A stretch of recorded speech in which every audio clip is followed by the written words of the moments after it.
അമേരിക്കയിലെ നിശാ ക്ലബ്ബിലുണ്ടായ വെടിവെപ്പിൽ 50 പേർ കൊല്ലപ്പെട്ടു. നിരവധി പേർക്ക് പരിക്കേറ്റു. ഫ്ലോറിഡയിലെ സ്വർഗപ്രേമികളുടെ നിശാ ക്ലബ്ബിലാണ് ആക്രമി വെടിവെപ്പ് നടത്തിയത്. 29-കാരനായ ഒമർ മാദിനാണ് ആക്രമണം നടത്തിയത്. ആക്രമിയെ വെടിവെച്ചു കൊന്നതായി പോലീസ് അറിയിച്ചു. സംഭവത്തെ തുടർന്ന് ഫ്ലോറിഡയിലെ ഒർലാൻഡോയിൽ അടിയന്തരാവസ്ഥ പ്രഖ്യാപിച്ചിരിക്കുകയാണ്.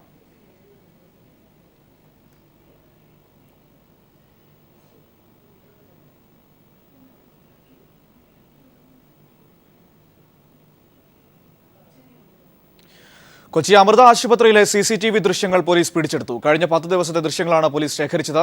ആശുപത്രിയിലെ രേഖകൾ പോലീസ് പരിശോധിച്ചു. രോഗികളുടെ പക്കൽ നിന്നും വിശദാംശങ്ങളും ശേഖരിച്ചു. ആശുപത്രിയിലെ നഴ്സിനെ ബലാത്സംഗത്തിനിരയാക്കിയെന്ന പ്രചാരണങ്ങളുടെ പശ്ചാത്തലത്തിലാണ് പോലീസ് നടപടി.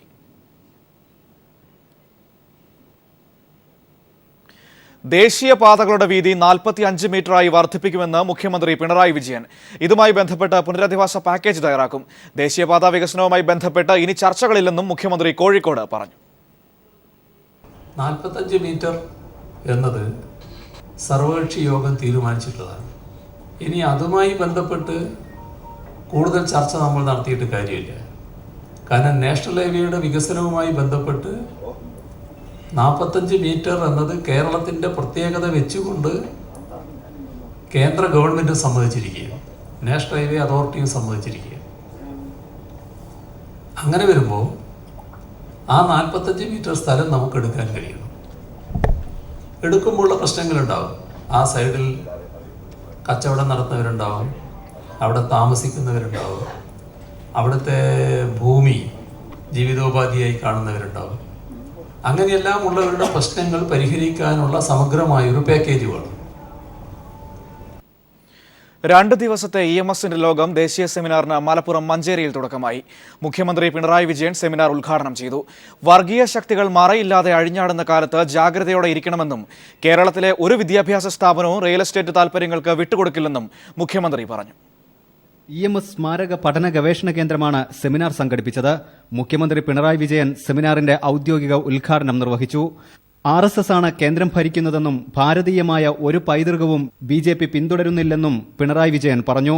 കോൺഗ്രസ് മതേതരമെന്ന് അവകാശപ്പെട്ടാൽ മാത്രം പോരെന്നും വർഗീയതയെ ചെറുക്കാനുള്ള കരുത്ത് വേണമെന്നും പിണറായി ഓർമ്മിപ്പിച്ചു.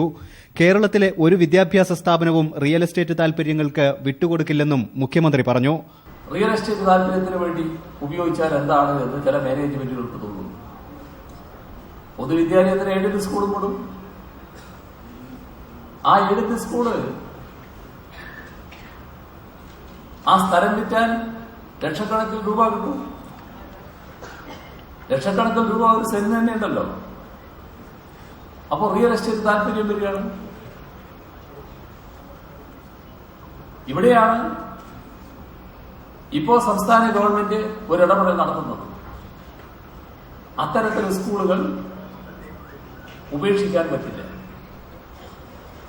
നിയമപരമായി തന്നെ അക്കാര്യത്തിൽ ഇടപെടേണ്ടതുണ്ട്. EMS അനുസ്മരണ പ്രഭാഷണം പ്രഭാത് പട്നായിക് നിർവഹിച്ചു. ചടങ്ങിൽ പാലോളി മുഹമ്മദ് കുട്ടി, CP Narayanan MP, EN Mohandas, PP Vasudevan തുടങ്ങിയവരും പങ്കെടുത്തു. സെമിനാറുകളിൽ സുനിൽ P ഇളയിടം, KEN തുടങ്ങി പ്രമുഖർ പങ്കെടുക്കുന്നുണ്ട്. സമാപന സമ്മേളനം പോളിറ്റ് ബ്യൂറോ അംഗം പ്രകാശ് കാരാട്ട് ഉദ്ഘാടനം ചെയ്യും. News bureau, Malappuram. CPIM മന്ത്രിമാർക്ക് പാർട്ടി നേതൃത്വം മാർഗനിർദ്ദേശങ്ങൾ നൽകിയെന്ന് കോടിയേരി ബാലകൃഷ്ണൻ. മന്ത്രിമാർ ജനങ്ങൾക്കൊപ്പം നിന്ന് പ്രവർത്തിക്കണം. പാർട്ടി അധികാര കേന്ദ്രമായി മാറില്ല. വർഗീയതയെ ശക്തമായി നേരിടും. LDFനെ പിന്തുണച്ചതുകൊണ്ടാണ് കാന്തപുരത്തെ ലീഗ് ഭീഷണിപ്പെടുത്തിയതെന്നും കോടിയേരി പറഞ്ഞു. 2 ദിവസമായി ചേർന്ന CPIM സംസ്ഥാന കമ്മിറ്റി യോഗ തീരുമാനങ്ങൾ വിശദീകരിക്കുകയായിരുന്നു കോടിയേരി ബാലകൃഷ്ണൻ. പാർട്ടി ഒരു അധികാര കേന്ദ്രമാവുന്ന അവസ്ഥയുണ്ടാവരുത്. ജനങ്ങളുമായി ബന്ധപ്പെട്ടാണ് പാർട്ടി ഘടകങ്ങൾ പ്രവർത്തിക്കേണ്ടത്. ഇന്ന് അധികാരം സ്ഥാനത്താണ് ഇടതുപക്ഷ മുന്നണി എന്നതുകൊണ്ട് വന്നുചേരാനിടയുള്ള ചില പ്രശ്നങ്ങളിൽ ചില കരുതലുണ്ടാവണം. പാർട്ടി ഒരു അധികാര കേന്ദ്രമായി മാറാൻ പാടില്ല. പാർട്ടി ശ്രദ്ധിക്കേണ്ടുന്ന പ്രധാനപ്പെട്ട കാര്യം ജനങ്ങളുമായുള്ള ബന്ധം കൂടുതൽ ശക്തിപ്പെടുത്തുകയാണ്. മന്ത്രിമാർക്കുള്ള പെരുമാറ്റച്ചട്ടവും സംസ്ഥാന കമ്മിറ്റി ചർച്ച ചെയ്ത് കൈക്കൊണ്ടു. മന്ത്രിമാരുടെ പ്രവർത്തനം ജനങ്ങളുടെ ഓഡിറ്റിന് വിധേയമാണെന്ന് മന്ത്രിമാർ ഓർക്കണം.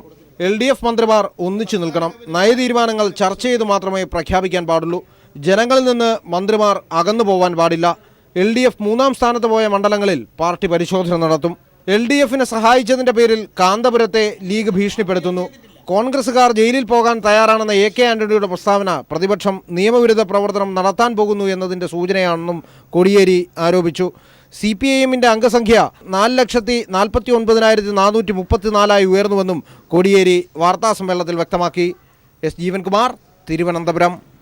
പുതിയ സർക്കാരിന്റെ നടപടികൾ ശുഭസൂചകമെന്ന് VS അച്യുതാനന്ദൻ. ഉമ്മൻചാണ്ടി ഭരണ സംവിധാനത്തെ EGN തൊഴുത്താക്കി മാറ്റി. അത് കഴുകി വൃത്തിയാക്കി മാറ്റുകയാണ് പുതിയ സർക്കാർ. 2 ആഴ്ചത്തെ ഭരണ നടപടികൾ ഇതിന് തെളിവാണെന്നും VS പറഞ്ഞു. ഉമ്മൻചാണ്ടി സർക്കാർ ചവിട്ടിമെതിച്ച ഒരു EGN തൊഴുത്താക്കിയ ഭരണ സംവിധാനം കഴുകി വൃത്തിയാക്കുവാനുള്ള ശ്രമങ്ങളിലാണ് ഇപ്പോഴത്തെ LDF സർക്കാർ നടത്തിക്കൊണ്ടിരിക്കുന്നത്. 1-2 ആഴ്ചക്കുള്ളിൽ തന്നെ സർക്കാർ കൈക്കൊണ്ട നടപടികൾ ഇതിന് തെളിവാണ്.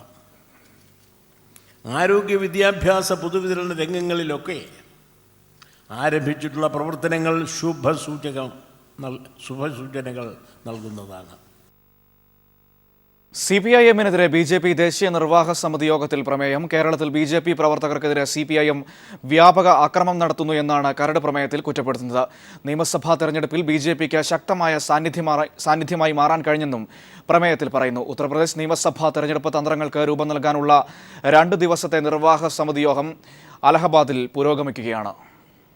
ദേശീയ നിർവാഹക സമിതി യോഗത്തിന് മുന്നോടിയായി ചേർന്ന ദേശീയ ഭാരവാഹികളുടെ യോഗമാണ് കരട് പ്രമേയത്തിന് അംഗീകാരം നൽകിയത്. കേരളത്തിലെ CPIM-നെതിരെ രൂക്ഷമായ വിമർശനമാണ് പ്രമേയത്തിലുള്ളത്. കേരളത്തിൽ BJP RSS പ്രവർത്തകർക്ക് നേരെ വ്യാപക അക്രമമാണ് CPIM അഴിച്ചുവിടുന്നതെന്ന് പ്രമേയം കുറ്റപ്പെടുത്തുന്നു. ഇത്തരം സാഹചര്യത്തിലും നിയമസഭാ തെരഞ്ഞെടുപ്പിൽ ശക്തമായ സാന്നിധ്യമായി മാറാൻ BJPക്കായെന്നും പ്രമേയം പറയുന്നു. 2019 ലോക്സഭാ തെരഞ്ഞെടുപ്പ് ലക്ഷ്യം വച്ച് പ്രവർത്തിക്കേണ്ട സമയമായെന്ന് ഭാരവാഹി യോഗത്തിൽ പ്രധാനമന്ത്രി നരേന്ദ്രമോദി പറഞ്ഞു. കേന്ദ്ര സർക്കാരിന്റെ ഭരണ നേട്ടങ്ങൾ ജനങ്ങളിലേക്ക് എത്തിക്കുന്നതിൽ ശ്രദ്ധ കേന്ദ്രീകരിക്കണമെന്നും മോദി പറഞ്ഞു. നിർവാഹക സമിതി യോഗം ദേശീയ അധ്യക്ഷൻ അമിത്ഷാ ഉദ്ഘാടനം ചെയ്തു. അടുത്ത വർഷം നടക്കാനിരിക്കുന്ന ഉത്തർപ്രദേശ്, പഞ്ചാബ് നിയമസഭാ തെരഞ്ഞെടുപ്പ് തന്ത്രങ്ങൾക്ക് യോഗം രൂപം നൽകും. ഉത്തർപ്രദേശിൽ മുഖ്യമന്ത്രി സ്ഥാനാർത്ഥി ആരാകണമെന്ന കാര്യത്തിലും തീരുമാനമുണ്ടായേക്കും. 5 സംസ്ഥാനങ്ങളിലെ നിയമസഭാ തിരഞ്ഞെടുപ്പ് ഫലം വിലയിരുത്തൽ, കേന്ദ്ര സർക്കാർ പദ്ധതികളുടെ പ്രചരണം, പുതിയ ഭാരവാഹികളെ നിശ്ചയിക്കൽ തുടങ്ങിയവയാണ് മറ്റ് അജണ്ടകൾ. അതേസമയം മുതിർന്ന നേതാവ് മുരളി മനോഹർ ജോഷിയെ നിർവാഹക സമിതി യോഗത്തിലേക്ക് ക്ഷണിക്കാത്തതിൽ പ്രതിഷേധിച്ച് ഒരു വിഭാഗം രംഗത്തെത്തി. സമ്മേളന വേദിക്ക് സമീപം ജോഷി അനുകൂലികൾ മുദ്രാവാക്യം വിളിക്കുകയും പോസ്റ്ററുകൾ പതിക്കുകയും ചെയ്തു. News bureau, Delhi. ഗ്രൂപ്പ് അതിപ്രസരമില്ലാത്ത പുനഃസംഘടന നടത്തുമെന്ന് KPCC അധ്യക്ഷൻ VM സുധീരൻ. ഹൈക്കമാൻഡുമായുള്ള കൂടിക്കാഴ്ചയ്ക്ക് ശേഷമാണ് ദില്ലിയിൽ ഇക്കാര്യം അദ്ദേഹം വ്യക്തമാക്കിയത്. പുനഃസംഘടനയ്ക്കായി നേരത്തെ രൂപീകരിച്ച സമിതിക്ക് ഇനി പ്രസക്തിയില്ലെന്നും സുധീരൻ വ്യക്തമാക്കി. UDF ചെയർമാൻ സ്ഥാനം സംബന്ധിച്ച അന്തിമ തീരുമാനം ഹൈക്കമാൻഡ് കൈക്കൊള്ളുമെന്നും സുധീരൻ പറഞ്ഞു. KPCC നേതൃമാറ്റം ഉടനില്ലെന്ന് ഹൈക്കമാൻഡ് വ്യക്തമാക്കിയതോടെ ഉമ്മൻചാണ്ടിയും രമേശ് ചെന്നിത്തലയും കേരളത്തിലേക്ക് ഇന്നലെ തന്നെ മടങ്ങിയെങ്കിലും സുധീരൻ ദില്ലിയിൽ തന്നെ തുടർന്നിരുന്നു. ഇന്ന് ഹൈക്കമാൻഡുമായി VM സുധീരൻ നടത്തിയ കൂടിക്കാഴ്ചയിൽ പാർട്ടിയെ പുനരുജ്ജീവിപ്പിക്കാനുള്ള ഏകമാർഗം ഗ്രൂപ്പ് അതിപ്രസരം ഒഴിവാക്കുകയാണെന്ന് സുധീരൻ വ്യക്തമാക്കി. കോൺഗ്രസ് ഉപാധ്യക്ഷൻ രാഹുൽ ഗാന്ധി ഈ നിലപാട് അംഗീകരിച്ചു. AICC general secretary Mukul Wasnik, AK Antony എന്നിവരും സുധീരന്റെ നിലപാടിനോട് യോജിച്ചതായാണ് വിവരം. തുടർന്ന് മാധ്യമങ്ങളെ കണ്ട സുധീരൻ ഇക്കാര്യം വ്യക്തമാക്കി. ഗ്രൂപ്പ് അതിപ്രസരത്തിന് അതീതമായി പുതുമുഖങ്ങളും ചെറുപ്പക്കാരും വനിതകളും മറ്റു ജീവിതത്തിൻ്റെ എല്ലാ തലത്തിലും പെടുന്ന നന്നായി പ്രവർത്തിക്കുന്ന ആളുകൾക്ക് മെറിറ്റിൻ്റെ അടിസ്ഥാനത്തിൽ അവർക്ക് കൂടുതൽ അവസരങ്ങൾ നൽകുക എന്നുള്ള അതുവഴി പാർട്ടിയെ കൂടുതൽ സചേതനമാക്കി മാറ്റും. ഗ്രൂപ്പ് തർക്കം ഒഴിവാക്കിയുള്ള തുടർ ചർച്ചകളാണ് നടപ്പാക്കേണ്ടതെന്ന് രാഹുൽ ഗാന്ധി നിർദ്ദേശിച്ചതായും സുധീരൻ അറിയിച്ചു. എന്നാൽ നട്ടലുള്ള നേതൃത്വമാണ് KPCCക്ക് വേണ്ടതെന്ന K. സുധാകരന്റെ പരാമർശത്തോട് VM സുധീരന്റെ പ്രതികരണം ഇങ്ങനെ: ഞാൻ അതേക്കുറിച്ചൊന്നും ഓരോന്നും പറയുന്നില്ല. ഒരുപാട് അഭിപ്രായങ്ങൾ വരുന്നുണ്ട്. KPCC അധ്യക്ഷ സ്ഥാനത്ത് ഇരുന്നു കൊണ്ട് അത്തരം കാര്യങ്ങളെക്കുറിച്ചൊന്നും പറയാൻ ഞാൻ തയ്യാറാകുന്നില്ല. കേരളത്തിലെ ജനങ്ങൾക്ക് എല്ലാം തിരിച്ചറിയാനുള്ള കഴിവുണ്ട്. അതേസമയം UDF ചെയർമാൻ പദവി സംബന്ധിച്ച അന്തിമ തീരുമാനം ഹൈക്കമാൻഡ് കൈക്കൊള്ളുമെന്നും VM സുധീരൻ പ്രതികരിച്ചു. സുധീരനെതിരെയുള്ള AI ഗ്രൂപ്പുകളുടെ പടനീക്കം ശക്തമായിരുന്നെങ്കിലും ഹൈക്കമാൻഡ് സുധീരനെ പ്രതിസ്ഥാനത്ത് നിർത്താൻ തയ്യാറായില്ല. News bureau, Delhi. ജിഷ വധവുമായി ബന്ധപ്പെട്ട് ഹോട്ടലുകളിലെ CCTV ക്യാമറ ദൃശ്യങ്ങൾ പോലീസ് പരിശോധിക്കുന്നു. പെരുമ്പാവൂരിലെയും കോതമംഗലത്തെയും ഹോട്ടലുകളിലെ CCTV ദൃശ്യങ്ങളാണ് പരിശോധിക്കുന്നത്. കൊലപാതക ദിവസം ജിഷ ഹോട്ടലിൽ നിന്നും ഭക്ഷണം കഴിച്ചിരുന്നു എന്ന സംശയത്തെ തുടർന്നാണ് നടപടി. ഇതിനിടെ പോലീസ് പ്രദേശത്തെ അന്യസംസ്ഥാന തൊഴിലാളികളുടെ ദേഹപരിശോധന നടത്തി. സംശയകരമായ മുറിവുകളുണ്ടോ എന്ന് കണ്ടെത്തുന്നതിനാണ് പരിശോധന നടത്തിയത്. കൊല്ലപ്പെടുന്നതിന് മണിക്കൂറുകൾക്ക് മുമ്പ് ജിഷ വീട്ടിൽ നിന്നും പുറത്തുപോയിരുന്നതായി അന്വേഷണത്തിൽ വ്യക്തമായിരുന്നു. വട്ടോളിപ്പടി വള്ളം ഡിപ്പോയിലെ CCTV ക്യാമറ ദൃശ്യങ്ങൾ പരിശോധിച്ചപ്പോഴും ഇക്കാര്യം സ്ഥിരീകരിച്ചിരുന്നു. കൊല്ലപ്പെടുന്നതിന് തൊട്ടുമുമ്പ് ജിഷ ഫ്രൈഡ് റൈസ് കഴിച്ചിരുന്നതായി പോസ്റ്റ്മോർട്ടത്തിൽ കണ്ടെത്തുകയും ചെയ്തു. ഈ സാഹചര്യത്തിലാണ് കോതമംഗലത്തെയും പെരുമ്പാവൂരിലെയും ഹോട്ടലുകളിലെ CCTV ദൃശ്യങ്ങൾ പോലീസ് പരിശോധിക്കുന്നത്. ഈ ദൃശ്യങ്ങളിൽ ജിഷയെ കണ്ടെത്താനായാൽ അന്വേഷണത്തിൽ നിർണായക വഴിത്തിരിവാകും. ജിഷയ്ക്കൊപ്പം ആ സമയത്ത് മറ്റാരെങ്കിലും ഉണ്ടായിരുന്നോ എന്നും ഇതുവഴി മനസ്സിലാക്കാൻ കഴിയും. CCTV ദൃശ്യങ്ങൾ പരിശോധിക്കുന്നതിനായി ADGP B സന്ധ്യയുടെ നിർദ്ദേശപ്രകാരം വിദഗ്ധരടങ്ങുന്ന 14-അംഗ സംഘത്തെ നിയോഗിച്ചിട്ടുണ്ട്. ഇതിനൊപ്പം വിവിധ തലങ്ങളിലുള്ള മറ്റന്വേഷണങ്ങളും പുരോഗമിക്കുകയാണ്. ഇതിന്റെ ഭാഗമായി 14 അന്യസംസ്ഥാന തൊഴിലാളികളെ ചോദ്യം ചെയ്യുന്നതിനായി പോലീസ് സ്റ്റേഷനിലേക്ക് വിളിപ്പിച്ചു.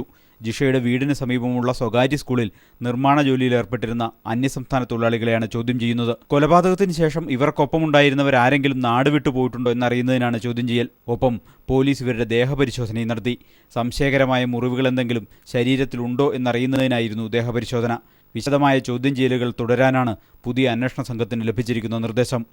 News bureau, Kochi. ഉംറ തീർത്ഥാടനത്തിന് പോയ 2 മലയാളികൾ സൗദിയിൽ വാഹനാപകടത്തിൽ മരിച്ചു. കൊല്ലം സ്വദേശി സുബൈർകുട്ടി, കായംകുളം സ്വദേശി നാദിർ ഷാ എന്നിവരാണ് മരിച്ചത്. ഇവർ സഞ്ചരിച്ചിരുന്ന വാഹനം അപകടത്തിൽപ്പെടുകയായിരുന്നു. 5 പേർക്ക് പരിക്കേറ്റു.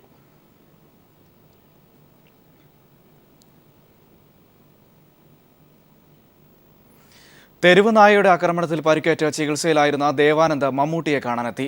തുടർ ചികിത്സയ്ക്ക് ദേവാനന്ദിനെ സഹായിച്ചത് മമ്മൂട്ടിയായിരുന്നു. കോട്ടയം CMS കോളേജിലെ ഷൂട്ടിംഗ് ലൊക്കേഷനിലെത്തിയാണ് ദേവാനന്ദ് മമ്മൂക്കയെ കണ്ടത്. തെരുവ് നായ കടിച്ചു കുടഞ്ഞതിന്റെ ഭയവും വേദനകളും മറക്കാൻ ദേവാനന്ദ് ഇനി മുതൽ വീടിനടുത്തുള്ള അംഗനവാടിയിൽ കൂട്ടുകാർക്കൊപ്പം എത്തും. വേദനയിൽ കൂട്ടായി നിന്ന പ്രിയപ്പെട്ട മമ്മൂക്കയെ കാണാനും ആദ്യമായി അംഗൻവാടിയിലേക്ക് പോകുന്നതിന്റെ വിശേഷം അറിയിക്കാനും അവൻ കോട്ടയത്തെത്തി. ആ സന്തോഷം പങ്കുവയ്ക്കാൻ ദേവാനന്ദും കുടുംബവും എത്തുന്നുവെന്നറിഞ്ഞ് ബാഗും സമ്മാനങ്ങളും മമ്മൂട്ടി കരുതി വെച്ചിരുന്നു.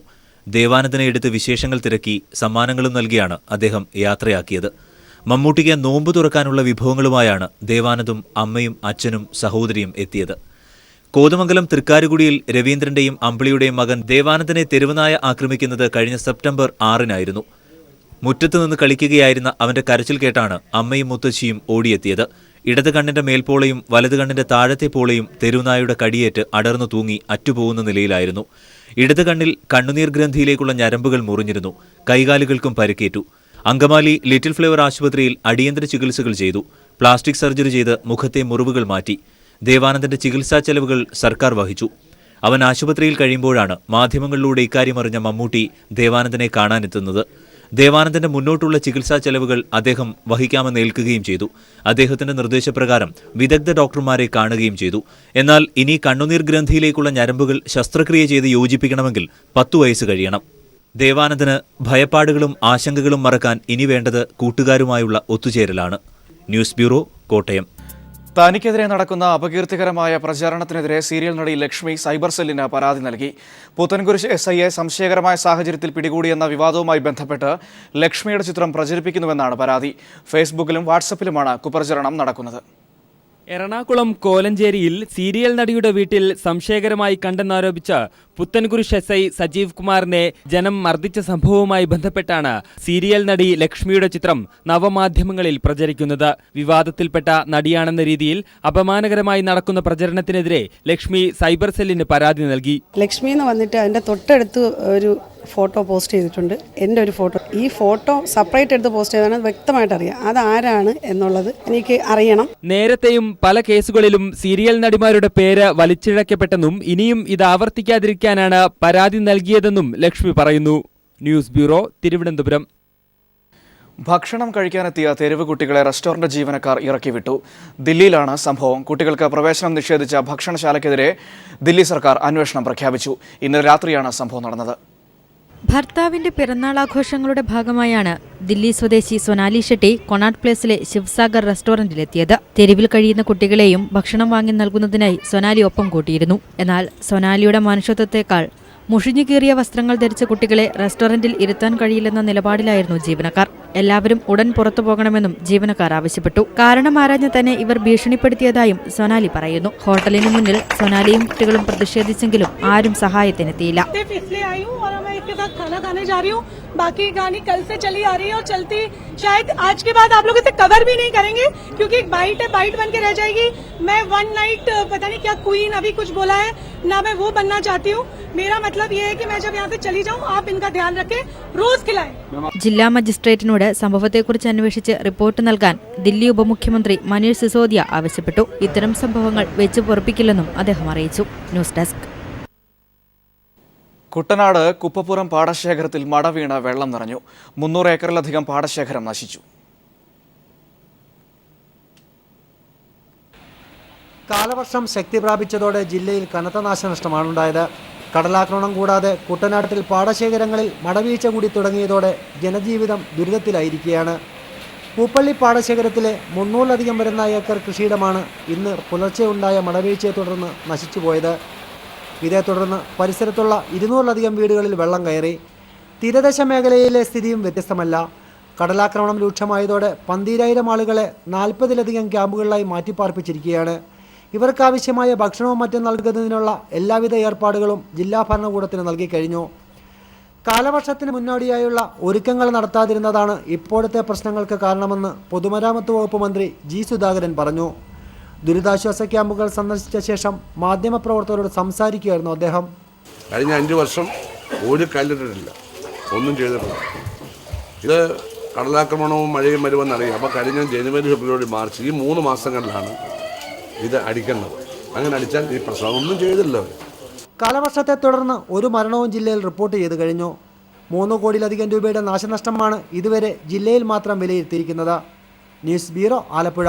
RSS ആക്രമണം നടന്ന പാലക്കാട് ചെറുപ്പുളശ്ശേരി നെല്ലായ CPIM നേതാക്കൾ സന്ദർശിച്ചു. MP Rajesh MP, PK Sasi MLA എന്നിവർ വീടുകളും വായനശാലയും സന്ദർശിച്ചു. നെല്ലായിലെ CPIM പ്രവർത്തകരുടെ 9 ബൈക്കുകൾ അർദ്ധരാത്രിയോടെയാണ് RSS ക്രിമിനൽ സംഘം കത്തിച്ചത്. CPIM DYFI പ്രവർത്തകരായ വിജയകുമാർ, രഞ്ജിത്ത് എന്നിവരുടെ വീടുകൾക്ക് നേരെയും ആക്രമണമുണ്ടായി. പെൺമുഖം വായനശാലയും അടിച്ചു തകർത്തു. പരിക്കേറ്റ 9 പേർ പെരിന്തൽമണ്ണ MES ആശുപത്രിയിൽ ചികിത്സയിലാണ്. അക്രമികളെ ഉടൻ അറസ്റ്റ് ചെയ്യണമെന്ന് CPIM നേതാക്കൾ ആവശ്യപ്പെട്ടു. മുതിർന്ന CPIM നേതാവും മുൻ മന്ത്രിയുമായ T. ശിവദാസ മേനോനെ മുഖ്യമന്ത്രി പിണറായി വിജയൻ സന്ദർശിച്ചു. രാവിലെ 10 മണിയോടെയാണ് പിണറായി വിജയൻ ശിവദാസ മേനോന്റെ മഞ്ചേരിയിലെ വസതിയിലെത്തിയത്. CPIM നേതാക്കളായ പാലോളി മുഹമ്മദ് കുട്ടി, PP വാസുദേവൻ, EN മോഹൻദാസ് തുടങ്ങിയവരും മുഖ്യമന്ത്രിയോടൊപ്പം ഉണ്ടായിരുന്നു. വാർദ്ധക്യ സഹജമായ അസുഖങ്ങളെ തുടർന്ന് വിശ്രമത്തിലാണ് ശിവദാസ മേനോൻ.